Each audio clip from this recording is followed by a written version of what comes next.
Right, hello everybody, and welcome back to 40 Runs Running Club TV and our series, our special series of Beneath the Bib.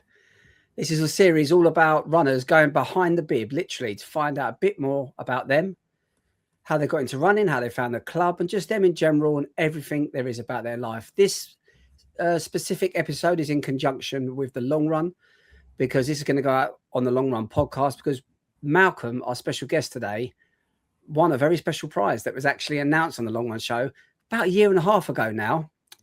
And we're going to talk about that a bit later on, what that was and how it all went. But let's not muck about or waste any time, because tonight I'm joined by another absolute gentleman of the community, a top bloke. And I would like to welcome to Beneath the Bib, Malcolm. How are you, mate? I'm very well, Hayden. Thank you. Thank you for having me. No, you're more than welcome. Thank you so much for coming on. So it's true to say possibly Malcolm is a bit more of a quieter member of the community, but one that everyone sort of knows. As soon as they get to know Malcolm, they're like, he's a lovely bloke, and he's highly spoken on by everyone. I actually, full disclosure here, I actually messaged Helen about 2 hours ago, and I said, because Helen from our Southend leader, she knows Malcolm really well.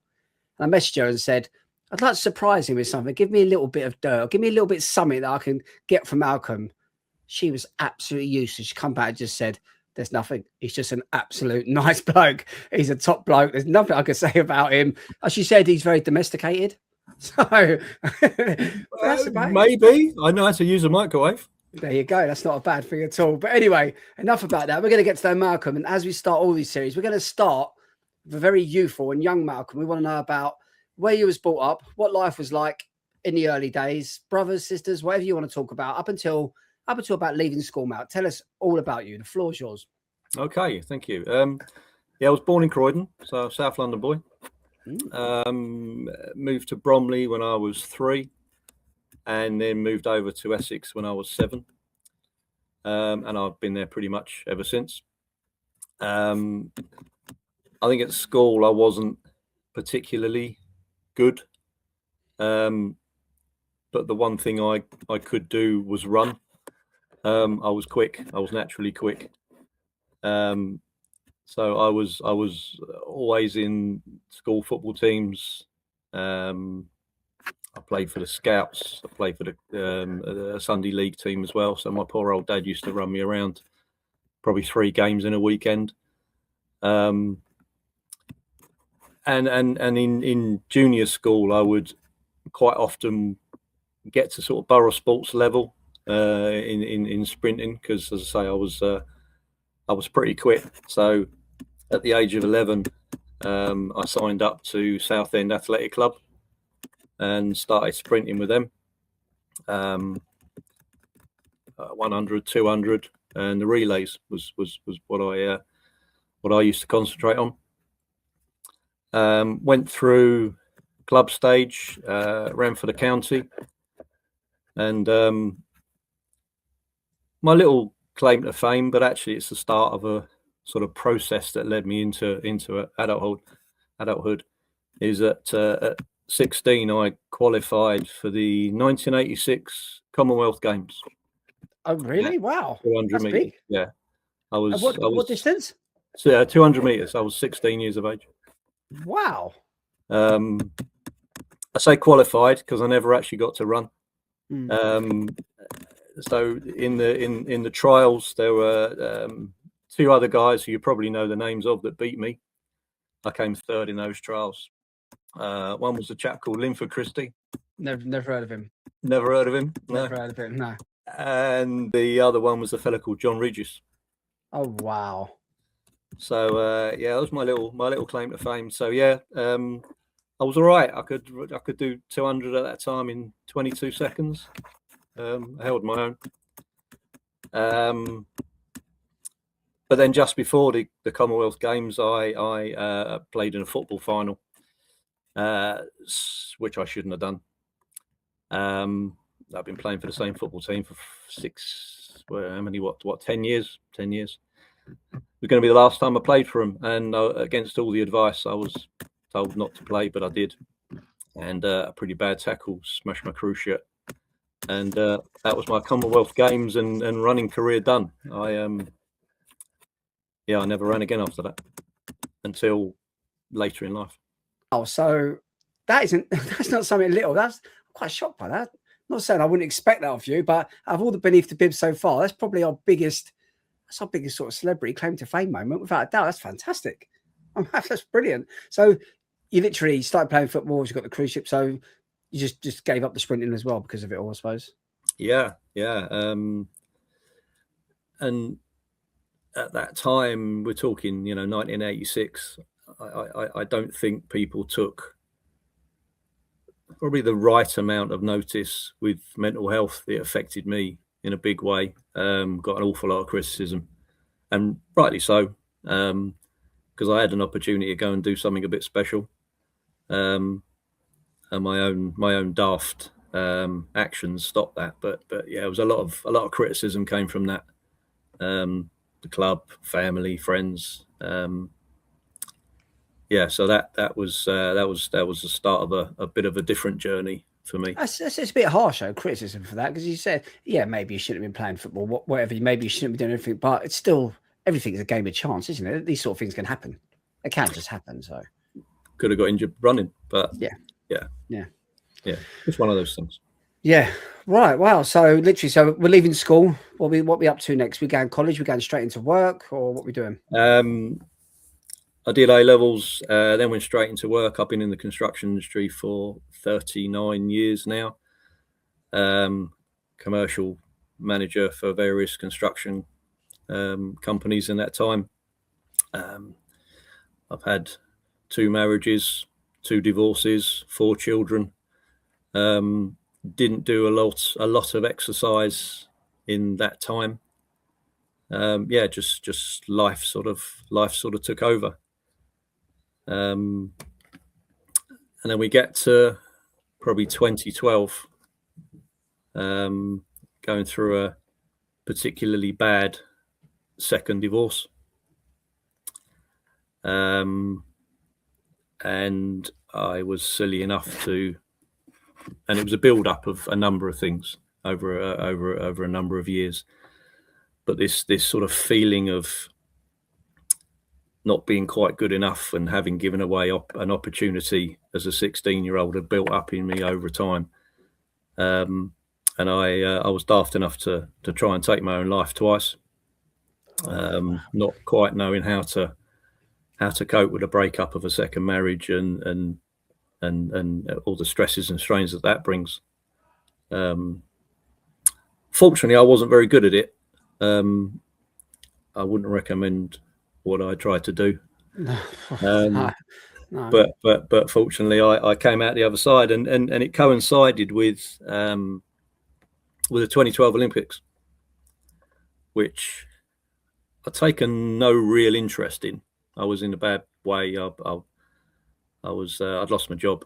Was back living with mum, and it's all a little bit of a cliche story, really. But you had that Saturday night, I think they called it the Golden Saturday or something like that, with the long jump, and we had Sir Mo, didn't we? And Jessica, and it's all getting the gold. Jessica and Greg Rutherford and Mo, and it was that evening that I actually started taking a bit of notice on what was going on. Mo runs round, I jump out of my chair. Go on, Mo, brilliant, fantastic stuff. My mum's sitting next to me. She's reading a copy of the Woman's Own magazine. Or a certain age demographic will understand what I'm talking about there. Doctor's waiting room sort of book, weren't they? Yeah. And she said to me, she said, it says in this magazine, running's good for your mental health. You should try that. You were quite good when you were a kid. I went, you know what, Mum, I will. And I went out the next day, ran a mile, and haven't stopped since. Wow. So if we circle back, so obviously it's we jumped in. What are we in? 6-7 minutes into an interview, and it's wow, we're full in here. So you put a lot of it. Obviously, you've had the stress of 2 breakdowns of marriages. Yeah. Which within the modern world, there's so many factors that can happen with. But you're putting a lot of that and a lot of the mental health and everything back down to when you was at 16 years old, when you didn't continue the route that almost your destiny, what you thought was planned for you. And so that is still, what sort of time span are we talking from that till then? So 88, did you say? 30 plus years. Wow. And that is still there playing heavy on your mind? Yeah. Wow, See, and that's something that most people don't. People carry around. It's easy to throw around the word baggage, but people carry around these things on past events for a few years, 30 odd years. Mm. No wonder it all come to a head at some point. And you had a tough time. I've done elements of therapy in the past, and one of the analogies I liked, I was given once, was that we're all an onion. We're all covered in layers, and week by week, when you're going through your therapy, week by week, these onion layers come off, and at some point there's a core moment that you'll come across, and everything you've done relates back to that core. And my core was 1986, and it sort of mapped my path going forward after that. Yeah, for many years it did. Yeah. That is so powerful to hear, and it's quite frightening as well, because you're talking about a big expanse of your life. So do you feel as though those 30 years where you was carrying that and you had that at the back of your mind, when you look back now, do you feel as though those 30 years, not wasted is the wrong words because you've had children, etc., but do you feel as though is that a bit of a blur now? Is that the past? Is it in the past, or is that still part of your body, part of your makeup now? I wouldn't say it's part of my makeup now. I'm a very different person. A lot of personal reflection, work on myself, help with various mental health charities and the like. No, very, very different person, and we'll come on to joining the FORDYs, but joining the FORDYs has certainly helped that part of my journey as well. But no, there's elements of that 30 years that are a bit of a blur. Yes, I would say they definitely are. So are we, during the 30 years, if you don't mind me asking, so we've had people on Beneath the Bib, and these trigger moments where mental health has affected their lives and their destiny and their paths, a lot of that's triggered and has worked alongside things like alcohol, drugs, and things like that. Was any of that ever the case, or was this just purely mental health stresses? I don't mind a pint of Guinness. Never touched a drug in my life. Yeah. No, it's never affected me in that way. Wow, that is. Do you think maybe if you would have got, so did you? How long was it after being a 16-year-old and them events not happening? How long after that was it until you actually got your first sort of set of therapy? I would say 2012. So a long time. So the question, 2012. I was silent on it, Hayden, for years. It was, and that's what I'm trying to get round to. So do you think if you would have had, not even therapy, just that support, that emotional support, someone to talk to about this, going through, like the help you almost like have had since 2012, if you'd have had that back then, do you think maybe your life would have mapped out completely differently over those 30 years? It probably would. It probably would, because I think you'd reflect on it earlier. The later you leave it, the later we don't speak out and talk about these things, the harder it is to get to the bottom of, really. I mean, when I was daft enough to take my own life, there's an element of, you have to go through certain visits from the hospital, and there's an element of therapy that goes alongside that. That was the start of me needing to really pull myself together.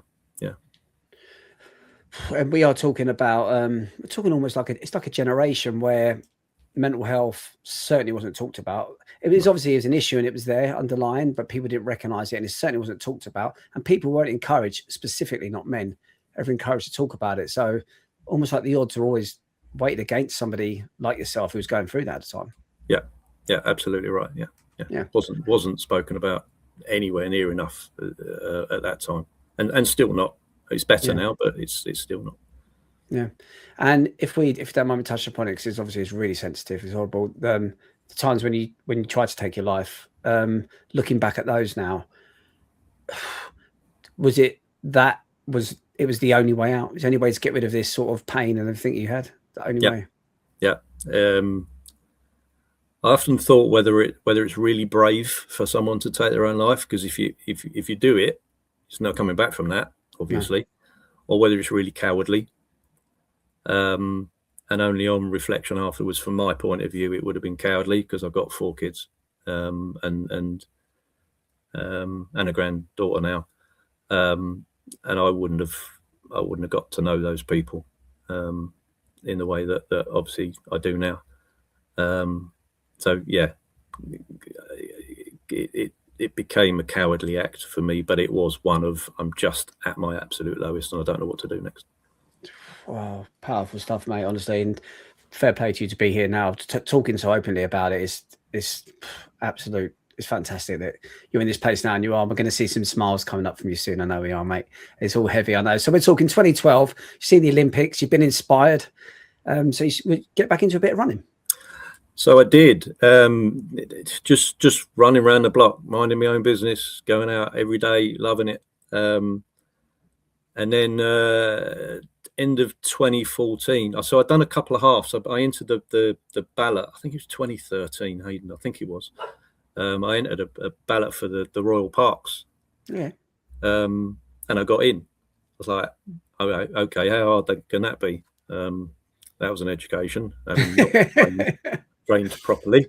But yeah, got around fine. And then 2014, my daughter Maisie wasn't very well. She was in Broomfield Hospital up in Chelmsford. And one evening I was sitting chatting with one of the nurses. I said to her, what do you do outside of work? Oh, she said, I'm a runner. I was like, oh, okay, yeah, I'll do a bit of that. Thinking I know what I'm doing. I've run a half, I said, so what sort of distance she run? Oh, I'll train for marathons. Okay, only double a half. How hard can that be? And I made her a bet that night that if she got my daughter out of hospital by Christmas Eve, I'd do the 2015 Brighton Marathon with her. That was her next one.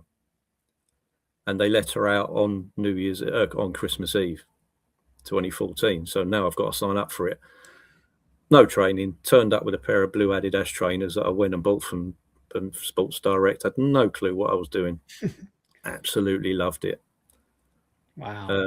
And that was it. Just like, this is me now. I'm just gonna learn how to train, and just keep going. Did you though? Did you absolutely love it? Come on, you're talking about a marathon, your first one. Talk about Brighton in a pair of these blue Adidas. I could picture it in my head. Was it all bells and whistles and loving it? It must have been tough as hell. Now I absolutely loved it. At the time, it probably was pretty painful. I probably got to 18 miles and started considering life choices. But yeah, I loved it. I love the atmosphere. I love the fact there were loads of people down there. In fact, the one thing I learned on that race was, and so not being a runner, I hadn't really considered it, was to have your name on a t-shirt. So at times I do remember feeling a little bit lonely that other people were calling out other people's names. So that I think that's the one takeaway I had from that marathon. And I've always had name on a shirt ever since, because it, as you well know, it's great to have that encouragement. Yeah. So yeah, I haven't really stopped. So this was Brighton in 2016, did you say? 2015. 2015. So what was sort of, so moving on from 2015 up until, let's go pre-COVID now, where are we running? What sort of distances, events, what are we doing? So I joined a local running club down in Southend. Flyers, a couple of people I knew said, come along, join us. So yeah, I joined those. I just as COVID started, 2020, was it 2020? Yeah, it was, wasn't it? 2020, yeah. I got a local online coach, a guy called Paul Whitaker, who's a very good friend of mine now. And at that point, I had a thought that I could possibly run under 4 for a marathon. All my marathons had all been around about the 4:40, coming down to sort of 4:15, but could never quite get under that 4. And at the same time as sort of getting into that, as you've already mentioned, my very dear friend Helen, I've known Helen a long time. I used to knock around with her brother when we were kids at school. So yeah, known her a long time. And I knew about this FORDY group that she was running with in Southend, and she used to nag me, come and join us, come and join us. I was like, I'm not so sure. But I was sort of getting to a point with the other club that I was doing a lot of training on my own, because I had this online coach. And I then found out that Helen had the same online coach, and I was like, do you know what? I'm just going to push myself and join the Southend FORDYs, which I did in 2024. So I've been a FORDY now for 2 years. Yeah. Wow, it seems a lot longer. that's a compliment as well. Well, so, one of the stories I love to tell, Hayden, is that my first FORDY run cost me over 500 quid. That sounds about right. And you see, I love telling this story. So I'm running along, minding my own business, meeting these very nice people for the first time, and Helen says to me, "Oh, by the way, in 6 weeks' time, we're off to Paphos for the half. Do you want to join us?" I was like, "Well, don't really know. I'll tell you what. Yeah, send me some details." By the time I'd run home, which was only a mile from our meeting point, she'd emailed me the flight details that she was on, the hotel she's staying in, and the race. And I sat there that Sunday afternoon and signed up. Like, all right, whatever. So yeah, my first FORDY run cost me. I bet you didn't regret it. No, never regret. Loved it. Absolutely, met some fantastic people. Become very good friends outside of running. Amazing. You've done enough of the FORDY tours to know what they're about. It's just fantastic events. If anyone gets the opportunity to go, you should definitely do it. Yeah, because yours was in Lanzarote as well. So yeah, they are fantastic. I've seen you dance, Hayden. You're as good at dancing as you are at running, my friend. Was I dancing? Did I drink that much? That was good. Yeah, it was good. But no, so we're fully fledged running now. We're running with FORDY runs. Things are going really well. What sort of plans you got coming up then? What's the target now of running wise? What are you looking to do? Just to continue for your mental health, or you got a target in mind? So I managed to get under 4 in 2022. Fantastic. And that was it really, just to keep going. And I got to 2025, and I worked out that almost to the day, my 20th marathon would be 10 years on from my first. Wow. So there've been some years I've done 2, 3, 4. Others, obviously, COVID period, we couldn't run. But yeah, I got to the 2025, and that was going to be my 20th in 10 years. And that, I actually thought at that point it might be my last. It hasn't been, but I thought it might. We all say that, don't we? Yeah. It's going to be a last one. We're getting too old for this, but no, that lure just brings us back in. That's fantastic. I do want to talk a little bit about football, because I've seen pictures of you in Crystal Palace shirt, and I know you support Palace. So I do. A bit of weight. I've seen you in a Southend football shirt. Yeah. I've seen you up local to me at Sutton United at a game. Yeah. Tell us a bit about your football loyalties here, Mal. Come on, what's going on? Okay, so born and bred South London boy, Crystal Palace, just round the corner from the ground. That's my club at heart.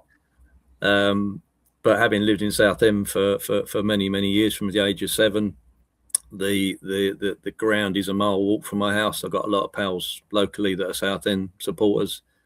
I started going to watch Southend when they got relegated out of the league and nearly lost their place, and I've watched that story of that club sort of almost climbing back out the ashes, and going to some of these away days as a non-league supporter, just so much fun. So much fun. I've done some mad trips, like Gateshead away, where you leave at home at 5 o'clock in the morning and get back at 11 o'clock at night and lose 4-0 in the rain. Oh. And it doesn't matter. It's just a laugh with my pals. It's something other than running and work that I really enjoy doing. We know your loyalties then. Crystal Palace at heart. That's where you belong. Yeah. Tonight, this episode is going out live in conjunction with the Long Run Show, because we're going to talk about the connection you yourself have with the Long Run Show. Because Chris gets to announce, we get to pull out the names of club runners that are affiliated. We give away free 4 places for London Marathon each year, dependent on criteria.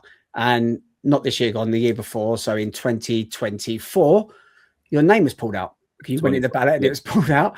Yeah. Tell us a little bit about when you, I don't know if you were listening live or how you found out about it, and what did that feel like? Scary?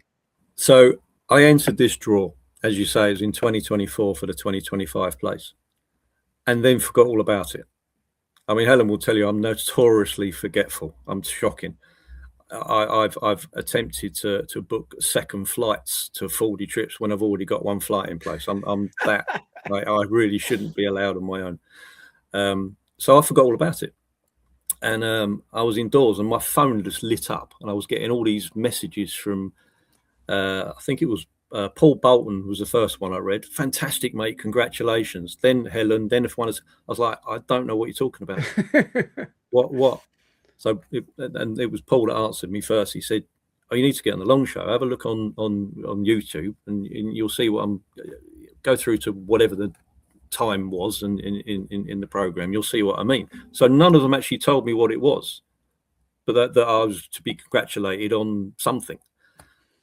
So sure enough, I find it. I start looking at it, and they're doing the draw, and I'm looking, look at this thing, going, "Oh no, oh have I?" My name gets pulled out first, and I was like, "Oh, I have."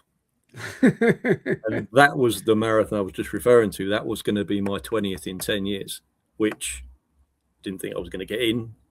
I've now got a 40 place. Fantastic, absolutely brilliant. Now, what I will say is, I was instantly guilty, and I spoke to quite a few people about it, including Chris. And I think this is another shows the strength of the running group, because I hadn't been with Fordies very long. I had never volunteered at a 40 volunteering event. Being really new to the group, I felt really guilty. Some people been there with the group many years, and this new boy walks in and walks off into the sunset with a marathon place under his arm. I was like, I'm not sure I should do this. Is there a way I can give it away? Is there someone more deserving than me? And I think Chris summed it up perfectly when he just said, "Don't be an idiot, it's yours." I'm like, exactly, okay, I'll do it. It's the same. It's the same thing, I suppose. Someone that plays a lottery every single week after week for 20 years and never win, I'll go along, get a lucky dip and win. I'm not going to give the money back and feel guilty. That's just the way. That's the way it goes, mate. And fair play, it's brilliant. I think we saw you. I was up at the cheer station, and one of my biggest memories of you at London Marathon, you come to cheer station, and fair play. You have to give her a massive shout out. Kim Tobin that comes up and does the photographs, everything is fantastic. And the picture she captured of you on that day is absolutely gold dust. It's fantastic. What a picture that was. I could see the emotion in your face. That was like, you were just, God, what a moment for you that was. So there was quite a bit of emotion leading up to that race. I managed to pull my calf in the January, and I gave it a week's rest. I tried to run on it. I gave it another week's rest. I tried to run it, and I lost 2 months. And in the end, someone suggested I went and had acupuncture. If you've never had it and you've got a calf injury, go and get it done, because I was running the next day. The recovery was just incredible. I couldn't believe it. But I literally only had 4 weeks training. Wow. And I think if it had been a place I'd paid for myself, I'd have pulled out. But the fact that it was a fully secured place, and there's, we got 16,000 members now. I can't not do this thing. I can't not go and run for these people. So, yeah, it was quite emotional. And I come around that corner. The first person I saw was Chloe from Malden. And I actually saw her on Sunday at the, where were we? The Brentwood half. And every time I see her, I give her the same hug as I saw her then. As I gave her then. She was the first person I saw at that cheer station. And you're right, Kim got that picture perfectly. And yeah, it was emotional. It really was. The cheer station's incredible, but for me, it was just about, I'm 18 miles in, I'm almost home. And I watched that actually 4 weeks ago. I wasn't even getting to the start line. So yeah, it was a big moment. Yeah, no, it's fantastic. And as you said, no need for you to feel guilty about anything. You're in the ballot, you get the draw. And it's fantastic to see people do it and complete the race. Love it. Let's talk before we finish up a little bit about, let's talk a bit about finding love, because in recent years, you found someone a bit special, haven't you? And that was through running? It was. Yeah, I've met Sam, who we've been together just over a year now, and I met her online, and I don't mind saying that. You know, it's quite a common way now to meet people.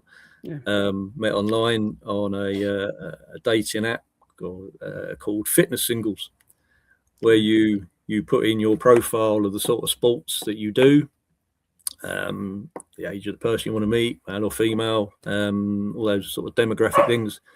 And yeah, it matched me with this lady who lives in New Eltham near Greenwich. Was my distance was 40 miles. I never thought New Eltham was that, and it's actually 39.8 from her home to mine. So just about made it. Her profile picture was her at a local park run with her dog. I was like, dream. And yeah, she's I call her my angel. She absolutely is. She understands me really, really well. She understands why I run 6 days a week. She knows why I do it. It's for my head. And I finally feel calm. I've got a calmness in my life. She's encouraged me immensely. I've actually started retraining in the last 12 weeks. I'm retraining as a counsellor.